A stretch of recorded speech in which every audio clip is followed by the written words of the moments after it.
Hello guys, तो welcome back to my YouTube channel down to up. तो जैसा आप लोग जानते हैं कि हमने जनरल साइंस की सीरीज स्टार्ट की है, जिसके 2 लेक्चर हो चुके हैं और वो हमारे यूट्यूब चैनल पर अपलोड है। अगर आपने वो नहीं देखे हैं तो पहले जाके वो देख लीजिएगा, जिससे कि आपका कॉन्सेप्ट स्पष्ट होता रहे। तो चलिए शुरुआत करते हैं आज के चैप्टर की। आज हमारा जो चैप्टर है वो है कोशिका। तो आज का चैप्टर हमारा सेल यानी कोशिका है। तो चलिए बिना किसी देरी के स्टार्ट करते हैं। कोशिका कोशिका क्या होती है? जो जीवधारी की संरचनात्मक और जैविक क्रियाओं की एक इकाई होती है। बेसिकली ये जो कोशिका होती है वो शरीर की कार्यात्मक और संरचनात्मक इकाई होती है। यानी हमारा जो शरीर है वो विभिन्न प्रकार की कोशिकाओं से मिलकर बना होता है। जैसे हमारा घर जो है वो ईंटों से बना होता है, एक एक ईंट जोड़ के जैसा हमारा घर का पूरा स्ट्रक्चर बना होता है, वैसे ही हमारा शरीर जो है वो कोशिकाओं के द्वारा बना होता है। और ये कोशिकाएं आपस में जुड़ कर हमारे पूरे शरीर को निर्माण करती हैं। और इसे कार्यात्मक इकाई भी कहा जाता है। कार्यात्मक इकाई इसलिए कहा जाता है क्योंकि इसमें ऊर्जा का निर्माण भी होता है, इसीलिए इसे संरचनात्मक और कार्यात्मक इकाई भी कहते हैं। इसमें स्वतः जनन की सामर्थ्य होती है। यानी जैसे एक कोशिका जो है वो दूसरी कोशिकाओं में विभाजित होती है, जिसे कोशिका विभाजन कहते हैं। एक कोशिका अपने से 2 कोशिका बनाती है, 2 से 4, 4 से 8 और 8 से 16, और ये क्रियाएं सभी चलती रहती हैं। इसी को हम लोग बेसिकली जीवन कहते हैं। इसमें बताया भी गया जैसे जो सेल होती है वो fundamental structure and functional unit यानी संरचनात्मक और कार्यात्मक इकाई होती है।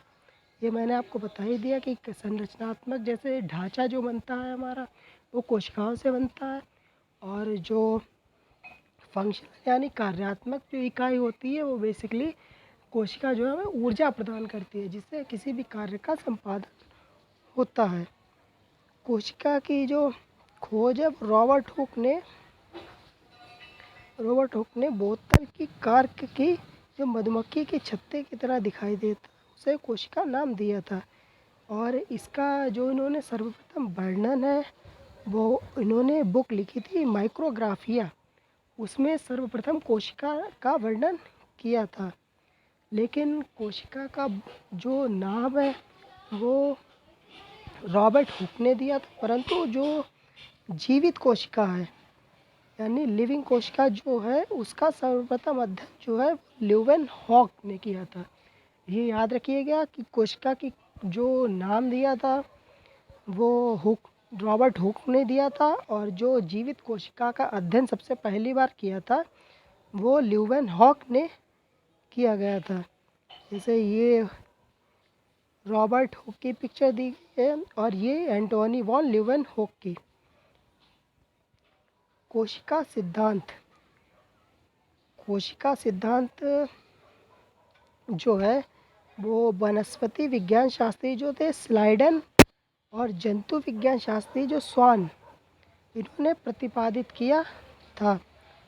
इस सिद्धांत के अनुसार जो है वो इन्होंने बताया था कि जो हमारा जीवित शरीर होता है वो एक या अनेक कोशिकाओं से मिलकर बना होता है। जैसे कुछ जो जीव होते हैं वो एक कोशिकीय जीव होते हैं और कुछ जो होते हैं बहुकोशिकीय जीव होते हैं। इसलिए इन्होंने बताया था कि जो जीवों का शरीर है वो एक या अथवा अनेक कोशिका से मिलकर बना होता है। और कोशिका जो है जो जीवन की संरचनात्मक और क्रियात्मक इकाई होती है और सभी रासायनिक क्रियाओं संपन्न कराती है। सभी कोशिकाएं पूर्ववर्ती जीवित कोशिकाओं से बनती हैं।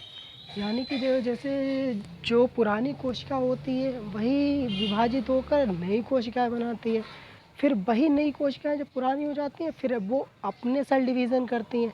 तो ऐसे ही प्रक्रिया चलती रहती है और पुरानी कोशिकाओं से नई कोशिका बनती रहती है। जो पुरकिंजे थे 1837 ईस्वी में कोशिका के जीवित पदार्थ को जीव द्रव्य नाम दिया। ये जीव द्रव्य जो है वो जैसे ये पूरी सेल होती है और इसके अंदर केंद्रक पाया जाता है। जैसे ये सेल हो गई और ये केंद्रक हो गया।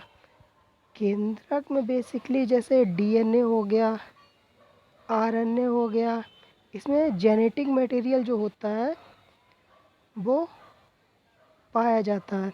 और ये जो आसपास ये होता है इसको कोशिका द्रव्य कहते हैं। इसको कोशिका द्रव्य कहते हैं। और इन दोनों को कंबाइन यानी ये और ये कोशिका द्रव्य और केंद्रक मिलकर जीव द्रव्य कहलाता है। इसीलिए इन्होंने कोशिका के जीवित पदार्थ को जीव द्रव्य नाम दिया था।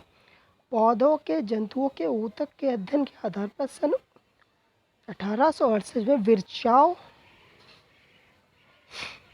ने कोशिका में अनोखो नियमित कार्य को जीवित कोशिका के एक पात्र के रूप में माना था। उन्होंने बताया कि जो कोशिका में विभाजन होता है वो सभी नई कोशिकाएं पूर्ववर्ती कोशिकाएं से बनी होती हैं। भाई मतलब है कि मतलब पुरानी कोशिका जो है उसी से नई कोशिकाओं का जन्म होता है और इसी को कोशिका की वंश परंपरा का नियम कहते हैं। कोशिकाओं के प्रकार। कोशिकाओं के प्रकार संरचना के आधार पर बेसिकली कोशिकाएं जो होती हैं वो दो प्रकार की होती हैं, प्रोकैरियोटिक कोशिका और यूकैरियोटिक कोशिका। प्रोकैरियोटिक कोशिका क्या होती है? प्रोकैरियोटिक कोशिका वो होती है जिसमें पूर्ण विकसित कोशिकांग नहीं होते हैं। पूर्ण कोशिकांग नहीं होते हैं। जबकि जो यूकैरियोटिक कोशिका होती है उसमें सभी कोशिकांग पाए जाते हैं। प्रोकैरियोटिक में जैसे एक केंद्रक नहीं होता है, तो केंद्रक नहीं होता है तो फिर इसमें जेनेटिक मटेरियल के रूप में न्यूक्लियोइड पाया जाता है। लक्षण जैसे इसमें प्रोकैरियोटिक सेल और यूकैरियोटिक सेल में अंतर भी बताया गया है। जैसे ये प्रिमिटिव प्रकार की होती है और ये विकसित होती है।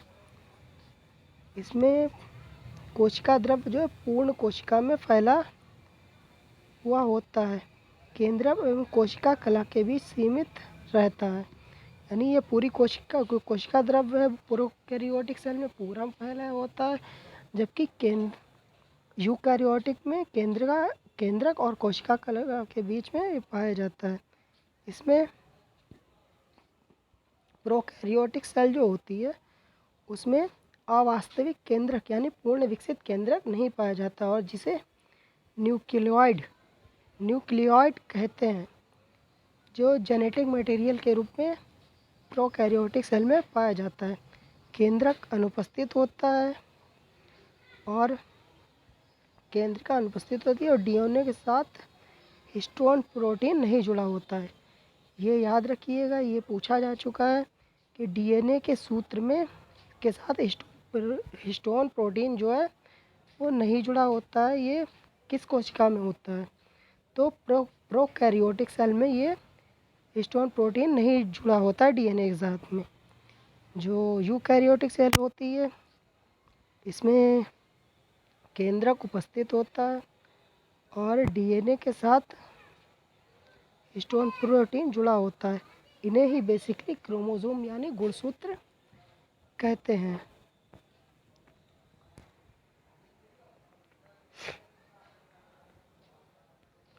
इसमें जो और ये गाल्जी का है, अंतःद्रव्य जालिका है, इंडोप्लाज्मिक रेटिकुलम है, लवण, माइक्रोकॉन्ड्रिया, ये सब यूकैरियोटिक सेल में उपस्थित होते हैं और प्रोकैरियोटिक सेल में अनुपस्थित यानी नहीं मिलते हैं। और जैसे मायोटिस है, मायोसिस है और मायोसिस विभाजन, ये भी प्रोकैरियोटिक में नहीं होता और यूकैरियोटिक होता है। रेस्पायरी सिस्टम जो है वो जीव तरह, ये जो प्रोकैरियोटिक सेल है उसमें श्वसन क्रिया के आवश्यक विकर होते हैं, यानी श्वसन क्रिया के द्वारा किया जाता है। और इसमें जो है यूकैरियोटिक में माइक्रोकॉन्ड्रिया में ये पाए जाते हैं। प्रकाश संश्लेषी तंत्र जो है वो इसमें अनुपस्थित होते हैं और इसमें होता है। इसमें क्लोरोप्लास्ट पाया जाता है जिससे कि प्रकाश संश्लेषण में मदद मिलती है, उसी के द्वारा प्रकाश संश्लेषण किया जाता है। राइबोसोम जो है वो 17S प्रकार का होता है, उसमें 17 और 80S प्रकार का होता है। सेल वॉल जो है वो दुर्बल पतली होती है और म्यूसियोसोम के बाह्य आवरण से घिरी हुई होती है। इसमें कोशिका भित्ति होती है जो सेलुलोज तथा पैक्टिन पदार्थों से बनी हुई होती। ये हमारा जो है वो प्लांट का सेल दिया गया है। जैसे इसमें राइजोसोम है, गोल्गी वेसल्स है और स्मूथ एंडोप्लाज्मिक रेटिकुलम, न्यूक्लियस और rough endoplasmic reticulum, cytoplasm, mitochondria, cell membrane, Plasmodium,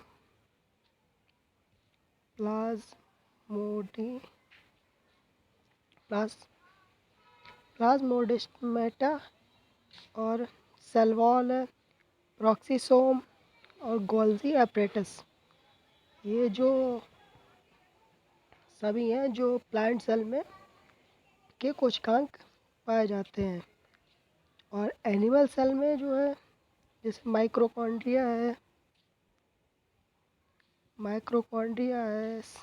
plasma membrane है, साइटोप्लाज्म है, माइक्रोट्यूब्यूल है, लाइसोसोम है, स्मूथ एंडोप्लाज्मिक रेटिकुलम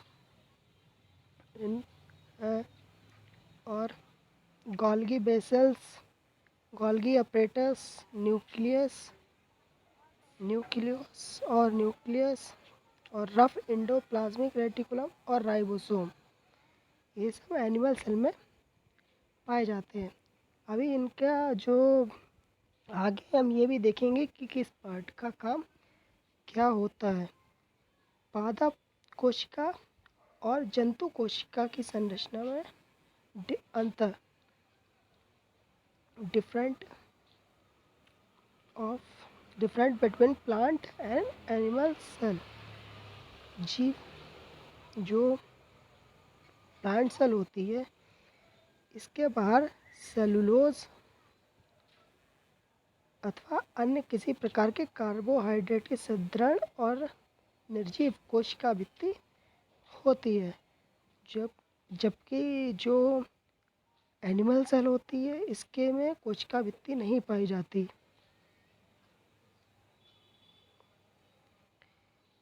इसमें जो है वो राजधानी यानी रिक्तिकाएँ होती हैं और इसमें बहुत छोटी और वो लगभग ना के बराबर होती है। प्लांट सेल में हरित लवक यानी क्लोरोप्लास्ट पाया जाता है और एनिमल सेल में नहीं पाया जाता है। क्लोरोप्लास्ट को जैसे जो हरित लवक होता है वो पौधों में हरे रंग के लिए उत्तरदायी होता है और प्रकाश संश्लेषण भी करता है, लेकिन जैसे अन्य जो कलर होते हैं उनके लिए वर्णी लवक उत्तरदायी होता है, जैसे पुष्पों और फलों में पाए जाने वाला रंग।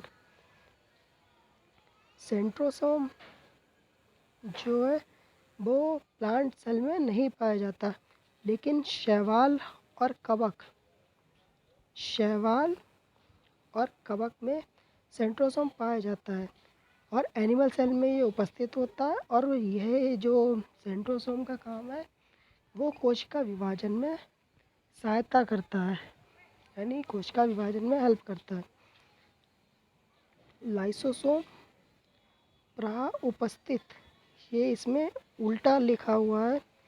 लाइसोसोम जो है वो प्लांट सेल में उपस्थित होता है और जो लाइसोसोम है वो इसमें प्लांट सेल में नहीं पाया जाता। ये गलत यहाँ पे लिखा हुआ है और इसमें पाया जाता है, ये देख लीजिएगा। और लाइसोसोम को बेसिकली जो है वो आत्महत्या की थैली भी कहते हैं। जब ये सेल जो होती है इसमें कोई खराबी हो जाती है तो ये अपने आप ही सेल फट जाता है और पूरी सेल ख़त्म हो जाती है। इसीलिए लाइसोसोम को आत्महत्या की थैली भी कहते हैं। भोजन के रूप में संचित जो है पॉलीसेकेराइड मल्टी स्टार्च होता है और इसमें पॉलीसेकेराइड ग्लाइकोजन के रूप में संचित होता है। कोशिका विभाजन में कोशिका के मध्य रेखीय भाग में एक कोशिका पट्ट यानी सेल प्लेट पाई जाती है और इसके अंतर्वल में 2 भाग में बट जाती है। सभी प्रकार की कोशिकाओं में कोशिका द्रव्य और राइबोसोम पाए जाते हैं। साइटोप्लाज्म जो है वो एक सेमी फ्लूइड मैट्रिक्स है जो कोशिकीय एक्टिविटीज़ और रासायनिक अभिक्रिया करता है। यह कोशिका जीवित अवस्था में रखता है। राइबोसोम और साइटोप्लाज्म पाया जाता है, उसे आवरण से घिरा नहीं होता है। जो सबसे स्मॉलेस्ट सेल होती है वो माइक्रोप्लाज्मा की होती है और माइक्रोप्लाज्मा जो है वो पृथ्वी पर पाया जाने वाला सबसे सूक्ष्मतम जीव, सबसे स्मॉलेस्ट जो जीव है वो भी माइक्रोप्लाज्मा है। और जो लार्जेस्ट सिंगल सेल होती है वो एग ऑफ ऑस्ट्रिच यानी शुतुरमुर्ग का जो अंडा है उसकी होती है। लॉन्गेस्ट सेल जो है वो नर्व सेल होती है, नर्वस सिस्टम वाली।